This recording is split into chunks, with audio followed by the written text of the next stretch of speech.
you. It's me, your old chum. Remember? My father's Seamus O'Gary. Of course, before I wasn't a father. Back when I was climbing out of dumpsters, people used to say, look at that stupid mother. But it's nice to know some things can change for the better. Who treads? Pretty cool. Anyways, congratulations on your day of days. This is most splendid. Lots of things going on down under. I guess that's appropriate.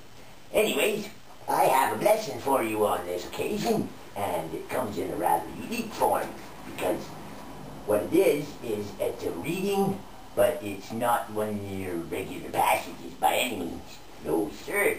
This is, in fact, a reading from one of the Gnostic Gospels. So it used to be taboo, but now it's kind of, everybody's into that Nostradamus weird stuff. Anyways, we'll start it off right here. Here is the reading. Here it be. And it came to pass that there be a great gnashing of teeth, and on the head sand casting going on, and there was much sorrow and sadness, and no fun whatsoever. Moreover, the islanders of the island were desolate and in starvy drought, and there were rumours of war and other idle chatter. Not a bird was full of song, but only poop, and everyone's horizons were, well, still horizons, but if you looked at the sea, it'd be that flat, kind of a line that ran from right to left, and vice versa. Anyways, things weren't so good on the island. You got the drift. I did anyways, after a couple of readings. Anyways, in desperation, the chieftain spoke, said some stuff. He said, we have offended the gods and must make both a penance and an offering. And after a great debate and some general milling about, they decided to sacrifice a virgin because they had heard it worked well for the Aztecs or somebody else somewhere far, far away. Anyways, they turned the page, and so they found this virgin to burn an offering, a fair young colleen named Ashley, and she would have none of it, hence being a virgin. Nor would her paramour, an equally young and valiant young tosser named Matthew. However, the common good of the island prevailed, and when the common good happens, it usually means something bad has to happen specifically to somebody else, and in this case, the else was Ashley. So, Matthew requested of the crowd that when placed upon the brazier for burning, she be completely wrapped in something akin to burlap so that he and any of the other faint hearts wouldn't be forced to see her beauty bubble and boil all kind of distasteful like.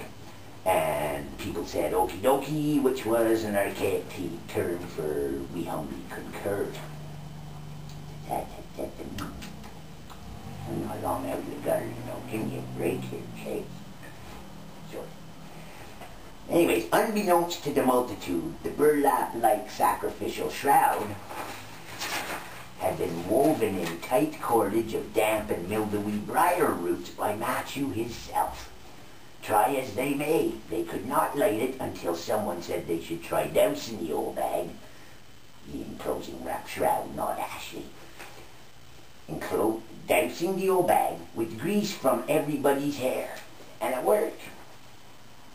Soon the flames started to lick about, but then, just as Matt had planned, the damp, musty cordage of the weave smoldered and emitted great wafts of black smoke.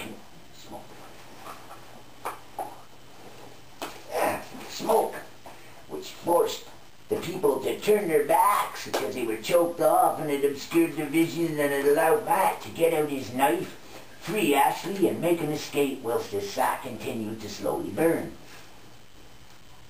His woven shroud nodded. Sacrifices are an odd thing betimes, if offered to the wrong recipient. The one and true real God caught wind of all this pagan offering to gods plural, and even though he was soon to be associated with the three-pronged godhead of Trinitarian monotheism, he was nonetheless wrathful and decided to send avenging angels to spank the islanders unto their very deaths. Not looking good for them. Bad day on the island. So anyway, yeah, because on the island, the low god back on the island, the cloud of black smoke had lifted from the brazier, and the people saw that they had been plagued as rubes. We has been plagued for suckers, they said, in keeping with being rubes, and set out to get Ashley and Matt. Just kill it, you don't get this stuff in the regular gospel stuff. Anyway, don't tell him. But then the islanders heard the voice of the only truly bellow down like a foghorn, which hadn't been invented yet.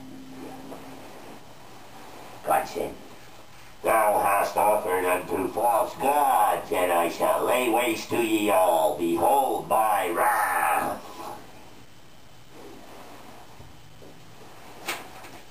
But a funny thing happened. Nothing happened. The avenging angels came swooping downward through the dark and gloomy skies and across the sea, but could not find the island, because the great clouds of sacrificial black smoke had drifted and through a bastardized hydrologic cycle, mingled with the sea spray, creating a dense and camouflaging fog. So they couldn't find it. I like that. The people waited and waited for a sound drumming, but nothing. The angels and God were bewildered, and God stayed where he was, because when you're omnipresent, you really don't have anywhere else to go. He said, being God.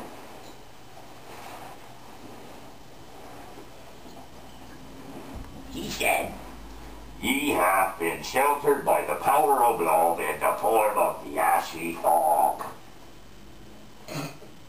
I know. Oh, that's so admirable.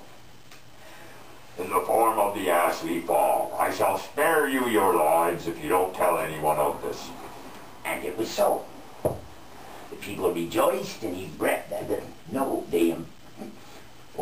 people rejoiced and embraced Matt and Ashley, and they made a lovely couple as king and queen, and God even granted the island great bounty and peace and fair weather and some decent music for a change. And you just don't hear of stuff like that every day, but it happened here a long time ago. Anyways, and Ashley and Matt were fruitful and multiplied and had many children, which for some reason were from that day forth known as Little Foglennies. Sounds kind of Irish, doesn't it? The Little Foglennies, weren't they, Grand? Yes, they were.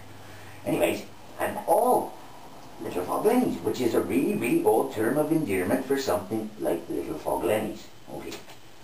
And that is all that is known of this passage, but it comes with some morals to be understood. Yeah. You gotta understand some morals. Otherwise you have no moral stand. Anyways, there are three main morals here. The first being, never, ever, ever turn your back on fire. No, just don't do it. The second moral is, an angel is but an obedient servant, not necessarily a genius. And the third and most important moral of the story is, any fog, even when hiding something, is good. Anyways, I hope you enjoyed our reading today. Your little blessing. I hope you prosper. Have a grand day with your friends and family. And I miss you. I wish I could be there, but I'm not, because I'm here. And may the Lord bless you and keep you and never Facebook creep you.